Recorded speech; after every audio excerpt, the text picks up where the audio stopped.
ಶ್ರೀ ಗುರುಭ್ಯೋ ನಮಃ ಪರಮಗುರುಭ್ಯೋ ನಮಃ ಶ್ರೀಮದಾನಂದತೀರ್ಥ ಭಗವತ್ಪಾದಾಚಾರ್ಯ ಗುರುಭ್ಯೋ ನಮಃ ಆಪಾದಮೌಲಿಪರ್ಯಂತಂ ಗುರುಣಾಂ ಆಕೃತಿಂ ಸ್ಮರೇತ ತೇನ ವಿಘ್ನಾಃ ಪ್ರಣಶ್ಯಂತಿ ಸಿದ್ಧಂತಿ ಚ ಮನೋರಥಾಃ. ಇವತ್ತಿನ ದಿವಸ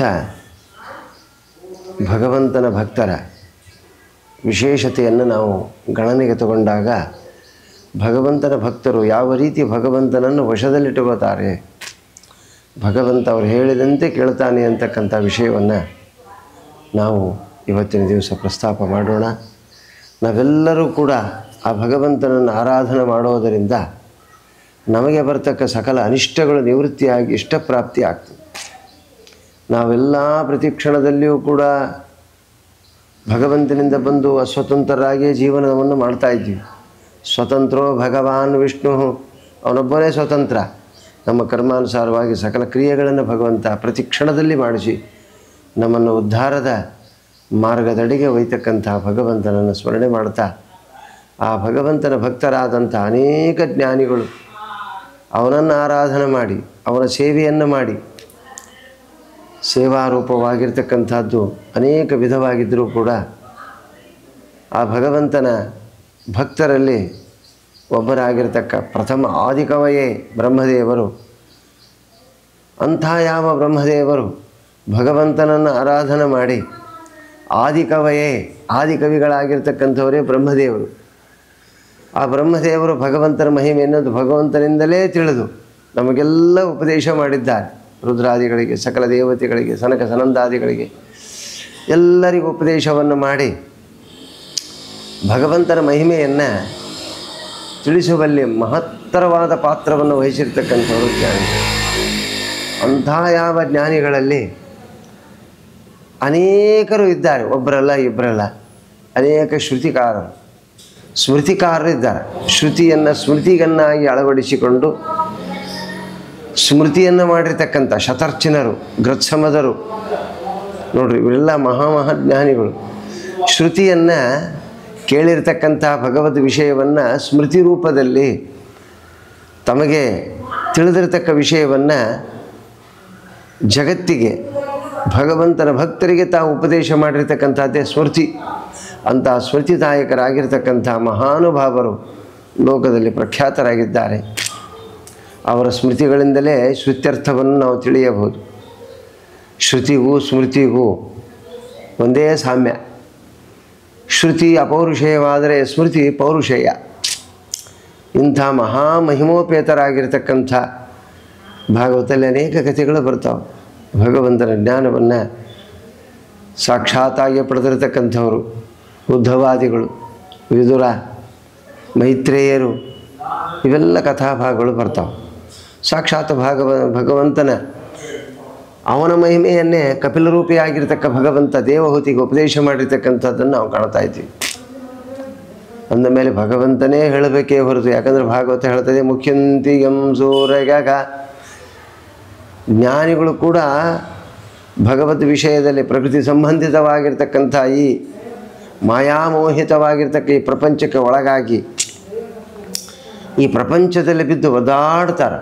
ಇದು ನಂದು ಅಂತ ಬರ್ತದೆ, ಮಮೇತಿ ಯೋವದೇ, ನಂದು ನಂದು ನಂದು ಅಂತಲೇ ಪ್ರಪಂಚ ಬರ್ತದೆ ಹೊರತು ಬೇರೆ ಕಾಣೋದಿಲ್ಲ. ಅದಕ್ಕೆ ಜ್ಞಾನಿಗಳ ಉಪದೇಶ, ಆ ಜ್ಞಾನಿಗಳ ಉಪದೇಶಕ್ಕೆ ಭಗವಂತನ ಉಪದೇಶ ಪ್ರಧಾನ. ಅವನು ಉಪದೇಶ ಮಾಡಿರ್ತಕ್ಕಂಥದ್ದನ್ನೇ ನಾವು ಸ್ವೀಕಾರ ಮಾಡ್ತಾ, ಭಗವಂತ ಏನು ಯಥಾರ್ಥವಾಗಿ ಜಗತ್ತನ್ನು ಸೃಷ್ಟಿ ಮಾಡಿದ್ದಾನೋ ಅದರ ಗುಣವನ್ನು ಹೇಳ್ತಾನೋ, ಅದರ ಪ್ರಕ್ರಿಯೆಯನ್ನು ಹೇಳ್ತಾನೋ, ಕಾರ್ಯವನ್ನು ಹೇಳ್ತಾನೋ, ಅದರ ವಿಕಾರವನ್ನು ಹೇಳ್ತಾನೋ, ಯಥಾರ್ಥವಾಗಿ ನಾವು ತಿಳಿದಾಗ ಈ ಪ್ರಕೃತಿಯಲ್ಲಿ ಏನೂ ಸ್ವಾರಸ್ಯ ಇಲ್ಲ, ವಿಲಕ್ಷಣವಾಗಿರ್ತಕ್ಕಂಥದ್ದಲ್ಲ ಜಗತ್ತು, ಇದೆಲ್ಲವೂ ನಂದು ಅಂತ ಇಟ್ಟುಕೊಂಡಿದ್ದೆ ಅನ್ನುವ ಭಾವನೆ ಬರ್ತದೆ. ಅದರಂತೆ ಈ ಯಶೋಧಾದೇವಿ ಭಗವಂತನನ್ನು ಆರಾಧನೆ ಮಾಡಿ ನನ್ನ ಮಗ ಅಂತ ತಿಳಿದು ಕಡೀ ಕಾಲದಲ್ಲಿ ಆ ಭಗವಂತನನ್ನು ಬಿಡ್ತಕ್ಕಂಥ ಪ್ರಸಂಗ ಬಂತು. ಬಿಟ್ಟು ಪ್ರಯಾಣ ಮಾಡ್ತಕ್ಕಂಥವನಾದ ಭಗವಂತ ಯಾರಿಗೆ ಎಷ್ಟು ಸೇವಾ ಕೊಡಬೇಕು ಅಷ್ಟೇ ಸೇವೆಯನ್ನು ಕೊಡ್ತಾನೆ. ಆ ಭಗವಂತನಿಗೆ ಗೊತ್ತು ನಮ್ಮ ಕರ್ಮಾನುಸಾರವಾದ ಸೇವಾ ಯಾರಿಗೆ ಎಷ್ಟು ಕೊಡ್ತಾನೆ ಅಷ್ಟೇ. ಅದಕ್ಕೆ ಶ್ರವಣಂ ಕೀರ್ತನಂ ವಿಷ್ಣೋ ಸ್ಮರಣಂ ಪಾದಸೇವನಂ ಅರ್ಚನಂ ವಂದನಂ ದಾಸ್ಯಂ ಸಖ್ಯಮಾತ್ಮನಿವೇದನಂ ಇತಿ ಪುಂಸಾರ್ಪಿತೋ ಭಕ್ತಿಶ್ಚೇನ್ನವಲಕ್ಷಣಾತ್ ಅಂತ. ಈ 9 ಲಕ್ಷಣಗಳಿಂದ ಯುಕ್ತವಾದ ಶ್ರವಣ, ಮನನ, ನಿಧಿಧ್ಯಾಸನ, ಕೀರ್ತನ, ಸ್ಮರಣ, ಹರಿಪಾದ ಸೇವನ ಇವೆಲ್ಲವೂ ಭಗವಂತನ ಸೇವೆಯಲ್ಲಿ ಬರ್ತಾವೆ. ಮೊದಲು ಶ್ರವಣ ಮನಕಾನಂದ ವೀವದು ಅಂದರು. ಅದಕ್ಕೆ ಶ್ರವಣಂ ಕೀರ್ತನಂ, ಶ್ರವಣ ಮಾಡಬೇಕು ಮೊದಲು ಭಗವಂತನ ಕಥಾ. ಅವನ ಕಥೆಯನ್ನು ಶ್ರವಣ ಮಾಡಿದರೆ ಭಗವಂತ ನಮ್ಮ ಕಥೆಯನ್ನು ಶ್ರವಣ ಮಾಡ್ತಾನೆ. ಅವನ ಕಥೆಯೇ ಕೇಳಲಿಲ್ಲ ಅಂದರೆ ಯಾವ ಕಾಲಕ್ಕೂ ಭಗವಂತ ನಮ್ಮ ಕಥೆಯನ್ನು ಯಾವ ಕಾಲದಲ್ಲಿಯೂ ಕೇಳೋದಿಲ್ಲ. ಅದಕ್ಕೆ ಭಗವಂತನ ಕಥೆಯನ್ನು ಕೇಳಿದಾಗ ಭಗವಂತ ನಮ್ಮನ್ನು ಉದ್ಧಾರ ಮಾಡ್ತಾನೆ. ಇಂಥ ಭಗವಂತನ ಅಪಾರವಾದ ಭಕ್ತರು, ಅನೇಕ ಭಕ್ತರು, ಮೊನ್ನೆ ತಾನೇ ಆಗಿ ಹೋಗಿರ್ತಕ್ಕಂಥ ಮಹಾನುಭಾವರು ಜಗನ್ನಾಥ ದಾಸರು ಅಂತ ನೋಡ್ರಿ, ಅವರು ಶ್ರೀನಿವಾಸಾಚಾರ್ಯ ಅಂತ, ಮಾನವಿ ಶ್ರೀನಿವಾಸಾಚಾರ್ಯ. ಎಲ್ಲ ಸುಧಾದಿ ಗ್ರಂಥಗಳನ್ನು ಎಷ್ಟೋ ಬಾರಿ ಅಧ್ಯಯನ ಮಾಡಿ, ಮಂಗಳ ಮಾಡಿ, ಪಾಠ ಹೇಳಿ, ಕರಗತ ಮಾಡಿಕೊಂಡಿರ್ತಕ್ಕ ಮಹಾನುಭಾವರು ಭಗವಂತ ಉದ್ಧಾರ ಮಾಡಬೇಕಾದಂಥ ಪ್ರಸಂಗ ವಿದ್ಯುತ್ ಜನರಿಗೆ ಏನಾಗ್ತದೆ ಅಂದರೆ, ವಿದ್ಯೆಯಲ್ಲಿ ಸ್ವಲ್ಪ ಏನೋ ಒಂದು ವಿಕಾರವಾದಾಗ ಅವರಿಗೆ ಏನಾಗ್ತದೆ, ಅಜ್ಞಾನ ಬರತಕ್ಕಂಥ ಪ್ರಸಂಗ ಇರ್ತದೆ. ಅದೇ ಗರ್ವ ಅಂತ ಕರೀತಾರೆ, ಅದೇ ಅಹಂಕಾರ ಅಂತ ಕರೀತಾರೆ. ಅಂಥ ಅಹಂಕಾರದಿಂದ ಯುಕ್ತರಾಗಿರ್ತಕ್ಕಂಥ ಮಹಾನುಭಾವರು ಶ್ರೀನಿವಾಸಾಚಾರ್ಯರು ಆಗಿರ್ತಕ್ಕಂಥ ಪ್ರಸಂಗ ಏನು, ಯಾರ ಮಹಿಮೆ ಯಾರೂ ತಿಳಿಯಲಿಕ್ಕೆ ಶಕ್ಕಿಲ್ಲ. ದೊಡ್ಡವರ ಯೋಗ್ಯತೆಯನ್ನು ನಾವು ಎಷ್ಟು ಅಳತೆ ಮಾಡಿದರೂ ಕೂಡ ತಿಳಿಯೋದಿಲ್ಲ. ವಿದ್ವಜ್ಜನ ಪರಿಶ್ರಮಂ ವಿದ್ವಾನ್ನೇವ ವಿಜಾನಾತಿ ನಹಿ ವಂದ್ಯ ವಿಜಾನಾತಿ ಗುರುವೀಂ ಪ್ರಸವ ವೇದನಾಂ. ವಿದ್ವತ್ತು, ಬೇಕಾದಷ್ಟು ವಿದ್ವತ್ತು. ಮಹಾನುಭಾವರು ಗೋಪಾಲದಾಸರು ಆ ಗ್ರಾಮಕ್ಕೆ ಬಂದಿದ್ದಾರೆ. ದೊಡ್ಡವರ ಆಗಮನ ಎದಕ್ಕೋಸ್ಕರ ಬರ್ತಾರೆ? ದೊಡ್ಡವರು ಸುಜೀವಿಗಳನ್ನು ಉದ್ಧಾರ ಮಾಡ್ಲಿಕ್ಕೆ ಬರ್ತಾರೆ. ಜನಸ್ಯ ಕೃಷ್ಣಾತ್ ವಿಮುಖಸ್ಯ ದೈವಾತ್ ಅಧರ್ಮಶೀಲಸ್ಯ ಸುದುಃಖಿತಸ್ಯ ಅನುಗ್ರಹಾಯೇವ ಚರಂತಿ ನೂನಂ ಭೂತಾನಿ ಭವ್ಯಾನಿ ಜನಾರ್ದನಸ್ಯ. ನೋಡ್ರಿ, ಜ್ಞಾನಿಗಳು ಹುಡುಕೊಂಡು ಬರ್ತಾರಂತೆ. ವಿದುರನನ್ನು ಹುಡುಕೊಂಡು ಮೈತ್ರೇಯರು ಬಂದರು, ಉದ್ಧವ ಬಂದ. ನೋಡ್ರಿ, ಜ್ಞಾನಿಗಳನ್ನು, ಜ್ಞಾನ ಅನುಷ್ಠಾನ, ಸದ್ಭಕ್ತಿ ನಮ್ಮಲ್ಲಿ ವಿಶೇಷವಾದ ಆಚರಣೆ, ಜ್ಞಾನದ ದಾಹ ಇತ್ತು ಅಂದರೆ ಜ್ಞಾನಿಗಳು ನಮ್ಮ ಮನೆಗೆ ಬರ್ತಾರೆ. ನಾವೇ ಮೂರ್ಖರಾದರೆ, ನಾಸ್ತಿಕರಾದರೆ, ಧರ್ಮ ವಿರೋಧಿಗಳಾದರೆ ದೈತ್ಯರು ಬರ್ತಾರೆ ಅಷ್ಟೇ. ಸ್ವಲ್ಪ ವ್ಯತ್ಯಾಸವಾತು ಅಂದರೆ ದೈತ್ಯರು ನಮ್ಮಲ್ಲಿ ಪ್ರವೇಶ ಮಾಡಿಬಿಡ್ತಾರೆ. ಅಧರ್ಮ ಸಂಕುಲಿತ ಮಾತು, ಅಧರ್ಮ ಸಂಘಟಿತ ಆತು, ಅಧರ್ಮ ನಮ್ಮಲ್ಲಿ ಸೇರಿತು ಅಂದರೆ ಸಾಕು. ಬಂದರೆ ನೋಡಿ, ಧರ್ಮ ಸೇರಿತು ಅಂದರೆ ಜ್ಞಾನಿಗಳು ಬರ್ತಾರೆ. ಅದಕ್ಕೆ ಸ್ವಲ್ಪ ಅಧರ್ಮ ಸೇರಿತು, ಗರ್ವ ಸೇರಿತು ಶ್ರೀನಿವಾಸಾಚಾರ್ಯರಲ್ಲಿ. ವಿದ್ವಾಂಸ ನಾನು, ಹರಿಪಾದ ಪದ್ಮಗಳನ್ನು ವರ್ಣನೆ ಮಾಡ್ತಕ್ಕ, ಕನ್ನಡ ಶಬ್ದಗಳಿಂದ ವರ್ಣನೆ ಮಾಡ್ತಕ್ಕಂಥ ಅವ್ರದ್ದೇನು, ನಾನು ಸುಧಾದಿ ಗ್ರಂಥಗಳನ್ನು ಸಮಸ್ತವನ್ನು ಅಧ್ಯಯನ ಮಾಡಿದ್ದೀನಿ, ಇದಕ್ಕೆ ಮಿಗಿಲಾದ ಗ್ರಂಥಗಳಿಲ್ಲ ಅಂತ ವಿಚಾರವನ್ನು ಮಾಡ್ತಾ ಮೆಲುಕು ಹಾಕ್ತಾ ಕೂತಿದ್ದಾರೆ. ನೋಡಿ, ದೊಡ್ಡವರ ಅನುಗ್ರಹಕ್ಕಾಗಿ ಸ್ವಲ್ಪ ಎಡತಕ್ಕಂಥ ಪ್ರಸಂಗ ಬಂದಾಗ ಭಗವಂತ ತನ್ನ ಭಕ್ತರನ್ನು ಕಳಿಸಿಕೊಡ್ತಾನೆ. ಸ್ವರೂಪತಃ ಸುಜೀವಿಗಳಿದ್ದಾಗ ಕಳಿಸಿಕೊಡ್ತಾನೆ. ಸ್ವರೂಪತಃ ಸುಜೀವಿಗಳಿರಬೇಕು, ಅವರಿವರಿದ್ದರೆ ನಡೆಯಂಗಿಲ್ಲ. ಸ್ವರೂಪತಃ ಸುಜೀವಿಗಳಿದ್ದಾಗ ಮಾತ್ರ ಭಗವಂತ ಏನು ಮಾಡ್ತಾನೆ, ಅನುಗ್ರಹ ಮಾಡ್ಲಿಕ್ಕೆ ಕಳಿಸ್ತಾನೆ. ಯಾಕಂದರೆ ಈ ಪ್ರಕೃತಿ ಬಂಧದಲ್ಲಿ ಸಿಲುಕಿರ್ತಕ್ಕ ಜನರು ಒಮ್ಮೆ ಸತ್ವಗುಣ, ರಜೋಗುಣ, ತಮೋಗುಣಗಳ ಸಮ್ಮಿಲೀಕರಣ, ಒಮ್ಮೆ ಏರು ಪೇರು ಆಗ್ತಾನೇ ಇರ್ತದೆ. ಎಲ್ಲರಿಗೂ ಕೂಡ ಬರ್ತದೆ ಅಜ್ಞಾನ, ಎಲ್ಲರಿಗೂ ಸಾಮಾನ್ಯವಾಗಿ ಈ ಕಲಿಯುಗದ ಜನರಿಗೆ ಬರ್ತಾನೇ ಇರ್ತದೆ. ಸ್ವಲ್ಪ ಜಲ್ದಿ ತಿದ್ಕೋತಾರೆ, ಉಳಿದವರು ತಿದ್ಕೊಳ್ಳೋಕ್ಕಾಗೋದಿಲ್ಲ. ಅದರಲ್ಲೇ ಬಂಧ ಮೋಹದಲ್ಲಿ ಬಿದ್ದು ಹಾಳಾಗಿ ಹೋಗ್ತಾರೆ. ಆದರೆ ಇಲ್ಲಿ ಆದ ಪ್ರಸಂಗ ಏನು, ಈ ಸುಜೀವಿ ಉದ್ಧಾರ ಆಗಬೇಕು.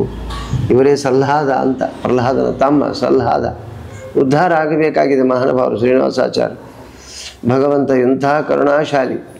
ತನ್ನ ಭಕ್ತರು ಏನು ಅಪರಾಧಗಳನ್ನು ಮಾಡಿದರೂ ಕೂಡ ಭಗವಂತ ಬಿಡೋದಿಲ್ಲ. ಅದಕ್ಕೆ ಒಂದು ಕಡೆ ಜಗನ್ನಾಥದಾಸರೇ ಹೇಳ್ತಾರೆ, ಅಚ್ಯುತನೇ ನಿನ್ನಂತ ಹುಚ್ಚು ದೊರಗಳೆ ಕಾಣೆ, ಕಚ್ಚಿ ಬೈದು ಒದ್ದವರ ಅಪರಾಧಗಳ ತುಚ್ಛಗೈದವರ ಸಲುಹಿದೆ. ತತ್ವಶಿವಾಲಿಯಲ್ಲಿ ಇವರೇ ಹೇಳ್ತಾರೆ ನೋಡ್ರಿ, ಅನುಭವದ ಮಾತು, ಜ್ಞಾನಿಗಳ ಅನುಭವದ ಮಾತನ್ನು ಸ್ವೀಕಾರ ಮಾಡು. ಅದೇ ಸ್ಮೃತಿಗಳು, ಮತ್ತೇನು ಬೇರೆ ಅಲ್ಲ. ಅವರ ಮಾತುಗಳೇ ಸ್ಮೃತಿಗಳು, ಅನುಭವದ ಮಾತುಗಳು. ಭಗವಂತನ ಸಾಕ್ಷಾತ್ಕರಣ ಮಾಡುವಲ್ಲಿ ಅವರಿಗಿರ್ತಕ್ಕಂಥ ಪರಿಶ್ರಮದ ಮಾತುಗಳೇ ಸ್ಮೃತಿಗಳು, ಮತ್ತೇನೂ ಅಲ್ಲ. ಅಂದಮೇಲೆ ಎಂತೆಂಥವ್ರನ್ನ ಭಗವಂತ ಉದ್ಧಾರ ಮಾಡ್ತಾನೆ. ತನ್ನ ಭಕ್ತರಾಗಿದ್ದರೆ ಸಾಕು, ಬೈದು ಒದ್ದು ನೋಡ್ರಿ, ಒದ್ದವರು ಋಷಿಗಳು, ಬೈದವನು ಯಾರು ಶಿಶುಪಾಲ, ಕಚ್ಚಿದವರು ಯಾರು ಅನೇಕ ಭಕ್ತರು. ಇಂಥವ್ರನ್ನೆಲ್ಲರನ್ನೂ ಕೂಡ ಭಗವಂತ ಉದ್ಧಾರ ಮಾಡ್ತಾನೆ. ಯಾಕಂದರೆ ಸ್ವರೂಪತಃ ಉದ್ಧಾರ ಆಗತಕ್ಕ ಜೀವರಾಶಿಗಳವರು. ಅಂದ ಮೇಲೆ ಅಂಥ ಯಾವ ವಿಲಕ್ಷಣನಾಗಿರ್ತಕ್ಕಂಥ ಭಗವಂತ ಸಕಲ ಐಶ್ವರ್ಯ ಸಂಪನ್ನನಾಗಿರ್ತಕ್ಕಂಥವನಾಗ್ತಾನೆ, ನಮ್ಮನ್ನು ಉದ್ಧಾರ ಮಾಡ್ತಾನೆ. ಉದ್ಧಾರ ಮಾಡ್ತಕ್ಕಂಥ ಪ್ರಸಂಗ ಅವನು. ಅಂಥ ಯಾವ ಮಹಾನುಭಾವರು ಶ್ರೀನಿವಾಸಾಚಾರ್ಯರು ಆಗ ಆಮಂತ್ರಣ ಕಳಿಸ್ತಾರೆ, ಒಬ್ಬ ಜೀವ ಉದ್ಧಾರ ಆಗಬೇಕಾಗಿದೆ. ದೊಡ್ಡವರ ಮಹಿಮೆ ನಾವು ಎಷ್ಟು ತಿಳಿದ್ರೂ ಇನ್ನೂ ತಿಳಿಯಲೇಬೇಕಾಗಿರ್ತಕ್ಕಂಥದ್ದು ಅಂತ ತಿಳಿಸಿ ಆಮಂತ್ರಣ ಕೊಡ್ತಾರೆ. ಸ್ವಾಮಿ, ಇವತ್ತಿನ ದಿವಸ ಇಲ್ಲಿ ಬ್ರಹ್ಮಭೋಜನ ಅಂತ ಇಟ್ಟುಕೊಂಡಿದ್ದೀವಿ. ಭಗವಂತನ ಆರಾಧನೆ ಭಜನೆ ಮಾಡಿ ಊಟಕ್ಕೆ ಹಾಕಬೇಕು ಅಂತ ಸಂಕಲ್ಪ. ತಾವು ಭೋಜನಕ್ಕೆ ಬರಬೇಕು ಅಂದಾಗ ನೋಡ್ರಿ, ಎಷ್ಟೋ ಮಂದಿ ಜ್ಞಾನಿಗಳು ಇರ್ತಾರೆ, ಇರೋದಿಲ್ಲ ಅಂತಲ್ಲ. ಸ್ವಲ್ಪ ಮಡಿ ಮೈಲಿಗೆ ಆಚಾರ ವಿಚಾರ ಅನುಸಂಧಾನದ ಬಗ್ಗೆ ಅನುಮಾನ, ಅವರಿಗೆ ಅನುಮಾನ ಇದ್ದದ್ದಕ್ಕೆ ಅವ್ರು ಏನು ಮಾಡ್ತಾರೆ, ಅವರಲ್ಲಿ ಹೋಗ್ಲಿಕ್ಕ ನಕಾರವನ್ನು ತೋರಿಸ್ತಾರೆ. ಸಮ್ಮತಿ ಇರೋದಿಲ್ಲ. ಅವ್ರ ಅನುಸಂಧಾನ ಏನು ಅಂತ, ನಮ್ಮ ಅನುಸಂಧಾನೇ ಶ್ರೇಷ್ಠ ಅಂತ. ನೋಡಿ ಎಂತಹ ವಿಚಾರ ಅದು. ಅದಕ್ಕೆ ಅವರು ಮಹಾನುಭಾವರು ಶ್ರೀನಿವಾಸಾಚಾರ್ಯರು, ಅವರ ಅನುಸಂಧಾನ ಏನೋ ಗೊತ್ತಿಲ್ಲ, ಸ್ವರೂಪದ ನಿರ್ಣಯ ಆಗೋದಿಲ್ಲ. ಪಾಂಡಿತ್ಯ ಬಂದಾಕ್ಷಣ ಸ್ವರೂಪದ ನಿರ್ಣಯ ಆಗೋದಿಲ್ಲ. ಅದಕ್ಕೆ ಒಂದು ಕಡೆ ವೇದ ಹೇಳ್ತದೆ, ನಾಶ್ಲೀಲಂ ಕೀರ್ತಯೇದೇತ ಏವ ದೇವತಾ ಪ್ರೀಣಾತಿ ಯಾವತೀರ್ವೈ ದೇವತಾಸ್ತಾ ಸರ್ವ ವೇದವಿತಿ ಬ್ರಾಹ್ಮಣೇ ಏವ ಸಂತಿ ತಸ್ಮಾತ್ ಬ್ರಾಹ್ಮಣೇಭ್ಯೋ. ನೋಡು ವೇದ ಹೇಳ್ತದೆಯಪ್ಪ, ಯಾರ ಸ್ವರೂಪ ಹೆಂಗಿರ್ತದೋ ಗೊತ್ತಿಲ್ಲ, ಯಾರು ಹೇಗಿರ್ತಾರೋ ಗೊತ್ತಿಲ್ಲ. ಆದರೆ ನಾವು ಅವ್ರ ಮೇಲೆ ಅನುಮಾನವನ್ನು ಪಡ್ತಾ ನಮ್ಮಲ್ಲಿರ್ತಕ್ಕಂಥ ತಪಸ್ಸನ್ನು ಹ್ರಾಸ ಮಾಡಿಕೊಂಡ್ಬಿಡ್ತೀವಿ, ಏನೋ ಒಂದು ವಿಪತ್ತನ್ನು ತಂದ್ಕೊಂಡ್ಬಿಡ್ತೀವಿ.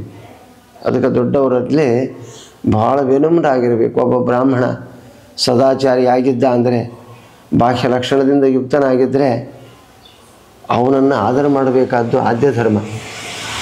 ಅದನ್ನು ಬಿಡ್ತೀವಿ, ಅವನಿಗೇನು ಗೊತ್ತು ಇವನಿಗೇನು ಗೊತ್ತು ಅಂತಕ್ಕಂಥ ಮನೋಭಾವದಿಂದ ನಾವೆಲ್ಲ ಅಧಪತನಕ್ಕೆ ಹೋಗ್ತಾ ಇದ್ದೀವಿ. ಯಾರ ಯೋಗ್ಯತೆ ಏನಿರ್ತದೋ ಗೊತ್ತಿಲ್ಲ. ಇದು ಜಗತ್ತಿಗೆ ತೋರಿಸಿಕೊಟ್ಟಂಥ ಒಂದು ಮಾರ್ಗದರ್ಶಕವಾಗಿರ್ತಕ್ಕಂಥ ಒಂದು ಪಾಠ ನಮ್ಮ ಗೋಪಾಲದಾಸರು, ಶ್ರೀನಿವಾಸಾಚಾರ್ಯರು ಮತ್ತು ಉತ್ತಮರಾಗಿರ್ತಕ್ಕಂಥ ವಿಜಯದಾಸರ ಒಂದು ಚರಿತ್ರೆಯಲ್ಲಿ ಬರ್ತದೆ. ದೊಡ್ಡವರ ಮಹಿಮೆ ಎಷ್ಟು ಅಗಾಧವಾದ್ದು ಅಂತ, ದೊಡ್ಡವರು ಹೇಗಿರ್ತಾರೆ ಅಂತ. ಭೋಜನ ಕಳಿಸಿದಾಗ ಅನುಸಂಧಾನ ಏನು ಅಂತ ಒಲ್ಲೆ ಅಂದರು. ಯಾಕೆ ಸ್ವಾಮಿ ಊಟಕ್ಕೆ ಬರೋದಿಲ್ಲ ಅಂತ ಕೇಳಿದಾಗಿಲ್ಲ, ಉದರ ಶೂಲೆ ಅಂದರು. ನೋಡಿ ಎಂತಹ ವಿಚಾರ, ಯಾವುದಕ್ಕೆ ಏನು ಹೇಳಬೇಕು ಗೊತ್ತಿಲ್ಲ. ಎಷ್ಟು ತಪ್ಪು ಮಾಡ್ತಾ ಇದ್ದೀವಿ ನಾವು. ವಿಜಯದಾಸರು ಭೋಜನದ ವ್ಯವಸ್ಥೆ ಮಾಡಿದ್ದಾರೆ. ಶ್ರೀಮನ್ಯಾಯ ಸುಧಾ ಪಂಡಿತರು, ಜ್ಞಾನಿಗಳು. ಯಾಕಂದರೆ ಲೋಕದಲ್ಲಿ ಅನ್ನದಾನಾದಿಗಳು, ವಸ್ತ್ರದಾನಾದಿಗಳು ಇವೆಲ್ಲವೂ ಯಾರಿಗೆ ಕೊಡಬೇಕು ಅಂತ ಶಾಸ್ತ್ರ ಹೇಳ್ತದೆ. ವೇದವಿದೆ ಖಲು ದತ್ತಂ ದತ್ತಂ, ವೇದವಿದೆ ಖಲು ದತ್ತಂ ದತ್ತಂ. ನೋಡು, ಸ್ವಪ್ರಿಯಾಯ ಸುಪ್ತಂ ಸುಪ್ತಂ ಮಾತೃಹಸ್ತೇನ ಚ ಭುಕ್ತಂ ಭುಕ್ತಂ. ಇಲ್ಲಿ ಕೊಟ್ಟಂಥ ಆನಂದ ಸುಖ ಎಲ್ಲೂ ಪಡಿಲಿಕ್ಕಾಗೋದಿಲ್ಲ ಅಂತ ಹೇಳಿಬಿಟ್ರು ಶಾಸ್ತ್ರಕಾರರು. ಯಾರ್ಯಾರಿಗೆ ಹೇಳಿದರು ನೋಡ್ರಿ, ತಾಯಿಯಿಂದ ಭೋಜನ ಮಾಡಿದಷ್ಟು ಸೌಖ್ಯ ಯಾರಿಂದಲೂ ಭೋಜನ ಮಾಡಲಿಕ್ಕಾಗೋದಿಲ್ಲ. ಹೆಂಡತಿ ಎಷ್ಟು ಮಾಡಿ ನಮಗೆ ಊಟಕ್ಕೆ ಹಾಕ್ತಾಳಂದ್ರೂ ನಮಗೆ ಸರಿಯಾಗಿ ಹೊಟ್ಟೆ ತುಂಬೋದಿಲ್ಲ. ಅದಕ್ಕೆ ತಾಯಿ ಮಾತ್ರ ಹಸ್ತೇನ ಚ ಭುಕ್ತಂ ಭುಕ್ತಂ. ತಾಯಿಯಿಂದ ಊಟ ಮಾಡಿದರೆ ಏನು ಊಟ ಮಾಡ್ತೀವೋ ಆ ಊಟ ಯಾರಿಂದಲೂ ಶಕ್ಕಿಲ್ಲ. ಯಾರು ಬಡಿಸಿದ್ರು ಶಕ್ಕಿಲ್ಲ ನೋಡ್ರಿ. 1000 ಮಂದಿ ಹೆಂಡ್ರನ್ನು ಮಾಡಿಕೊಳ್ರಿ, ಯಾರೂ ಹಾಕೋದಿಲ್ಲ. ಹಾಕ್ಲಂತ ಈಕಿ ಹಾಕ್ಲಂತ ಹಾಕಿ 5 ಕಡಿಕೆ ಬೈದು ಹೋಗಿಬಿಡ್ತಾಳೆ. ಆದರೆ ತಾಯಿ ಮಾತ್ರ ಮಗ ಎಂಥವನಾಗಿದ್ದರು ನನ್ನ ಮಗ ಹೊಟ್ಟೆ ತುಂಬ ಊಟ ಮಾಡಲಿ ಅಂತ ಹರಿಸಿ ಬಿಡಿಸ್ತಾಳೆ. ಅದಕ್ಕೆ ಮಾತ್ರ ಹಸ್ತೇನ ಚ ಭುಕ್ತಂ ಭುಕ್ತಂ ಸ್ವಪ್ರಿಯಾಯ ಸುಪ್ತಂ ಸುಪ್ತಂ. ಹೆಂಡತಿಯಷ್ಟು ಆನಂದ ನಾವು ಯಾರಿಂದಲೂ ಪಡೀಲಿಕ್ಕಾಗೋದಿಲ್ಲ, ಅದಕ್ಕೆ ಅವಳಿಂದನೇ ಪಡೀಬೇಕು. ಮುಂದೆ ನೋಡ್ರಿ ಎಂಥ ವಿಲಕ್ಷಣ. ವೇದವಿದೇ ಖಲು ದತ್ತಂ ತತ್ತಂ. ವೇದವೇತ್ತರನಾಗಿರ್ತಕ್ಕ ಬ್ರಾಹ್ಮಣನಿಗೆ, ಶಾಸ್ತ್ರಜ್ಞಾನವುಳ್ಳವನಿಗೆ, ಅವನಿಗೆ ದಾನ ಕೊಟ್ಟರೆ ಮಾತ್ರ ದಾನ ಅಂತ ಆಗ್ತದೆ. ಯಾರ್ಯಾರಿಗೋ ದಾನ ಕೊಟ್ಟರೆ ದಾನ ಅಲ್ಲ. ಅವರಿಗೆ ಅನ್ನದಾನಾದಿಗಳಿಂದ ಏನು ವಿಶೇಷವಾಗಿರ್ತಕ್ಕಂಥ ಫಲ ಸಿಗ್ತದೋ ಆ ಫಲ ವೇದವೇತ್ತರನಾಗಿರ್ತಕ್ಕ ಬ್ರಾಹ್ಮಣನಿಗೆ ಹಾಕಬೇಕು. ಅದಕ್ಕೆ ವೇದ ಓದ ತಥ ವಿಪ್ರನೇಕೆ ಅಂತಾರೆ ದಾಸರಾಯರು. ಜಪವ ಮಾಡದ ಬ್ರಾಹ್ಮಣನೇಕೆ. ನೋಡು, ವೇದವನ್ನು ಓದಿರ್ತಕ್ಕಂಥ ಬ್ರಾಹ್ಮಣನಿಗೆ, ಜಪವನ್ನು ಮಾಡತಕ್ಕ ಬ್ರಾಹ್ಮಣನಿಗೆ, ವೇದವಿದೇ ಖಲು ದತ್ತಂ ತತ್ತಂ. ಶಾಸ್ತ್ರ ಓದಿರ್ತಕ್ಕಂಥ ಬ್ರಾಹ್ಮಣನಿಗೆ ಅನ್ನದಾನಾದಿಗಳನ್ನು ಮಾಡೋದರಿಂದ ಏನಾಗ್ತದೆ? ಅಕ್ಷಯಂ ಕರತಿ ಆಚಾರ. ಅದ್ಭುತವಾಗಿರ್ತಕ್ಕಂಥ ಅಕ್ಷಯವಾದ ಪುಣ್ಯ ಬರಬೇಕು ಅಂದರೆ ಆ ವೇದವೇತ್ತರನಾಗಿರ್ತಕ್ಕಂಥ ಬ್ರಾಹ್ಮಣನಿಗೆ ಅನ್ನದಾನ ಮಾಡಬೇಕು, ದ್ರವ್ಯದಾನ ಮಾಡಬೇಕು, ವಸ್ತ್ರದಾನ ಮಾಡಬೇಕು. ನೋಡಿರಿ, ಯಾಕೆಂದರೆ ಪುಣ್ಯ ಅಷ್ಟದೆ. ಎಲ್ಲವೂ ಭಗವದ್ ಅನುಸಂಧಾನ ಮಾಡಿ ನೀವು ಕೊಟ್ಟಿರ್ತಕ್ಕಂಥ ದಾನಾದಿಗಳನ್ನು ಅಕ್ಷಯಪ್ರದವಾಗಿ ಪುನಃ ವಾಪಸ್ ಕೊಡ್ತಾರೆ. ನೋಡಿ, ಅನುಸಂಧಾನ ಇರ್ತದೆ. ಹಾಗೆ ಮಹಾನುಭಾವರು ವಿಜಯದಾಸರು, ಗೋಪಾಲದಾಸರು, ಶ್ರೀನಿವಾಸಾಚಾರ್ಯರಿಗೆ ಶಾಸ್ತ್ರವೇತ್ತರಿವರು. ಅದಕ್ಕೋಸ್ಕರ ಇವರಿಗೆ ನಾನು ಅನ್ನದಾನ ಮಾಡಬೇಕು ಅಂತ ಬಂತು. ಆದರೆ ಇವರು ತಿರಸ್ಕಾರ ಮಾಡಿ ಉದರಶೂಲೆ ಅಂದರು. ಆಯಿತು, ಪ್ರಾರಂಭವಾಯಿತು. ಆಯಿತು, ಅವರ ಅಪ್ಪಣೆ ತಗೊಂಡು ಎಲ್ಲರೂ ಭೋಜನ ಮಾಡಿದ್ದಾರೆ. ಉದರಶೂಲೆ ಪ್ರಾರಂಭವಾಯಿತು. ಔಷಧ ತಗೊಂಡ್ರು. ಔಷಧಕ್ಕೆ ಹೋಗೋದಲ್ಲ, ಕೆಲವು ವ್ಯಾಧಿಗಳೆಲ್ಲ ಅನೇಕ ವಿಧವಾದ ವ್ಯಾಧಿಗಳಿರ್ತಾವೆ. ಔಷಧದಿಂದ ಹೋಗ್ತಕ್ಕಂಥ ವ್ಯಾಧಿಗಳು ಬೇರೆ. ಕೆಲವು ಏನಾಗ್ತದೆ, ಕೆಲವು ಮನೋವ್ಯಾಧಿ ಅಂತಿರ್ತದೆ, ಕೆಲವು ದೇಹದಿಂದ ಉತ್ಪನ್ನವಾಗಿ ದೊಡ್ಡವರ ದ್ರೋಹ ಕರ್ಮಾನುಸಾರವಾಗಿ ಬರ್ತಕ್ಕಂಥ ವ್ಯಾಧಿಗಳು ಕೆಲವು ಇರ್ತಾವೆ. ಅನೇಕ ವ್ಯಾಧಿಗಳಿರ್ತಾವೆ.